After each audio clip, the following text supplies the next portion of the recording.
Hi there. So we're back with my wife's R50 Mini Cooper for a very sad reason. Unfortunately, someone's gone in and crashed into this. This was parked outside our house, pretty much actually where it is right now. It's parked right here. And a car coming down the street came in, had an accident, went into the side of it. So I'm going to walk you through the damage here, what the insurance process has been, and actually the outcome of this. As you can see, it doesn't visibly look like too much damage, so I'm going to start walking you through where I'm going. But the bad news is, it's not great for us, and this car has been written off. So first, let's come around to see where the actual damage occurred. So if you look down here, you can see the majority of the damage is the car has come along, actually ridden up, and you can see the tyre marks on the door. And you can see it's rippled the door, come in, hit this little wing, and then also pushed this wheel out of alignment. So as this wing's come out, the actual plastic pieces have come off. You can see they were all snapped, bent in, and it's pushed in this fender liner, which I don't think looks damaged. And behind here, you'll see, because I've lifted the bonnet up, you can see this is where the actual water for the screen wash goes, and it actually sits behind this panel. I think that has not leaked because there's been no water drop, and also somehow, survivingly, this has managed to stay firmly attached. Unfortunately, where the wheel also got knocked, and you can see the rubbing here, it's pushed this wheel out of alignment, which makes me think something is bent underneath in one of the arms, because as you come around the top here, you can see this top mount is now completely gone. That was a brand new top mount. So you can see it's completely gone, it's off. It's supposed to look like this. So that's just the damage I can see. So we are looking at a door, a wing, some wheel alignment, and the top mount. Now all of that we took pictures of and we submitted off to the insurance company. And all they wanted was a walk around set of pictures from each side and highlights of the damage so they can get an estimate out. Now they came back with £4,500 to repair this, making this car a write-off. I bet you're wondering how on earth someone's managed to come into the side, scrape along here. What were they doing? The car was actually a Mercedes SUV and was driving just down our street. And as it got towards the car, what happened is their steering failed.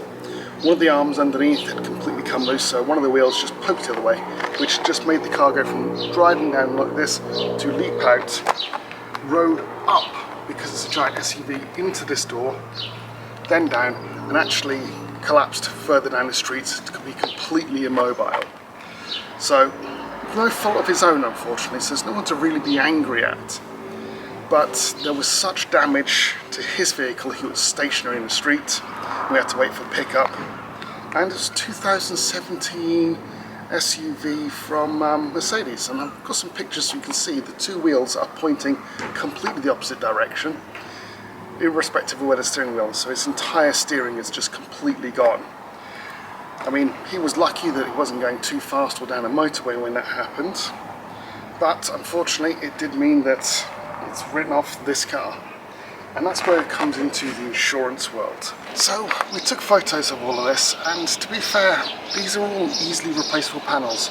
Little scuff on the mirror, door panels easy enough to get a new one for, as is this wing, fender liner, much the same thing, plastic, all the same thing. So you'd expect an insurance company to be able to kind of say, yes, we can get this all replaced, let's just put it back on the road. Unfortunately, I think where it comes in is they get charged so much more than a regular individual. So their quote to get all of this done was, as I say, £4,500. Say, something underneath with the struts and perhaps some of the arms here, that's going to be an expensive unknown. But it's this paintwork, because this car was recently repainted less than 2 years ago. What we had done in the last 2 years is we've actually had this entire rear back repainted with the exception of the bumper. This panel here has been completely replaced and repainted. The door has been repainted, as has this scuttle panel that goes all the way across, and also the bonnet. So we are well aware of how much this paint job costs to get that replaced, but even still, that does not come close to a couple of panels getting blended in and everything else at the £4,500 that the insurance company quoted, which is heartbreaking because this car has done 103,000 miles. The engine, it has been absolutely bulletproof. There is not a speck of rust on the body anymore because we've had all that work done.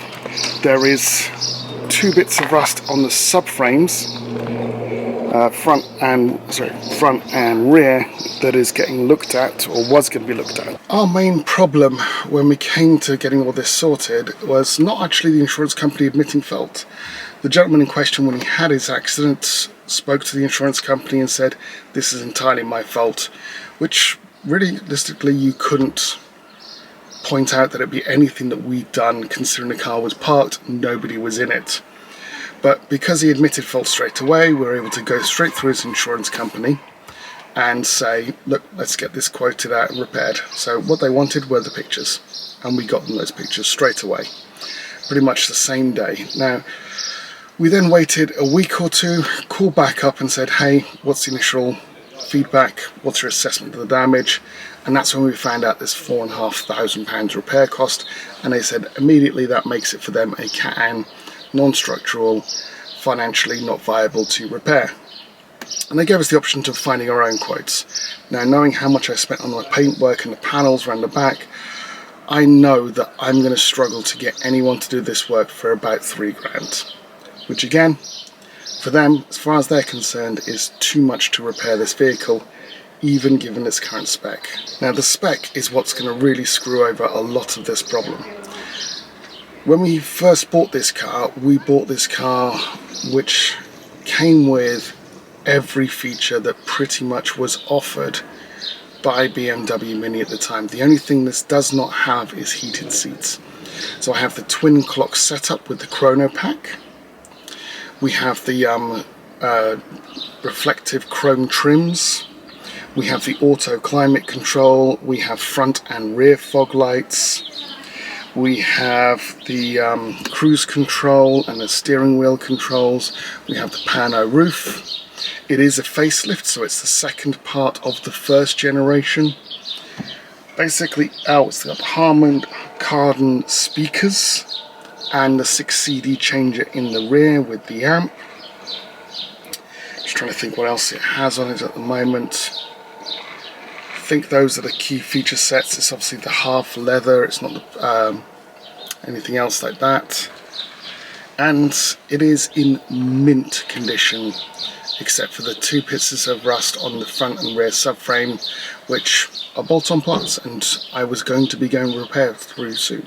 Now, taking into account all those features and the mileage of the car, the quote from the insurance company just goes back on what type of car is it, what's the mileage, nothing else. So they came back and said, our AI system has calculated that your car is worth £1,830. And that is based upon their research, with cars coming in at £1,100 and one car coming in at £2,500, all of which did not have either the specifications we had, and specifically things like the pano roof, and all of them didn't have the chrono pack. And the chrono pack is what makes this car quite unique. It's a very hard thing to find on a lot of cars, and is one of the big differences that makes this a hard thing to replace for us, is this chrono pack setup. So when the first quote came back, we said, hang on a second, this doesn't reflect it. We took a load of adverts we found on Auto Trader, same source that they were using, pushed back and said we need at least a minimum 2.5 for this car because of everything it has. And we compared that their offerings of £1,000, £1,200 that were available on Auto Trader did not have those features. And then it went back to their engineers, who came back with 225 another week later, after we called back again, at which point we then called back up and said, look, 225 is still not something we can replace like for like. There are 10 adverts for a Mini Cooper of this year with this facelift, with this chrono pack, that are close in feature set, not the same, but close. And we finally got them to agree at £2,500 to get this car replaced. Even after then getting our 2.5, it basically seems like we've been robbed. A perfectly working mint condition on the exterior, not an ounce of rust on it except for the two on the front and rear subframe, and it's been taken from us. Yes, we could have bought the car back as a cat-end, but a cat-end makes this car worth so much less because it's not really a rare car. It's becoming a modern classic, especially with the feature set we've got in here. We bought this car expecting to keep it forever and let it become that classic. That's why we spent the money on the bodywork repairs, getting everything repainted. It's a 1-year colour, the black eye purple. You do not see many of them on the road. It holds its visibility in the road fantastically. People look at it, still looks like a new car, even though it's 20 years old.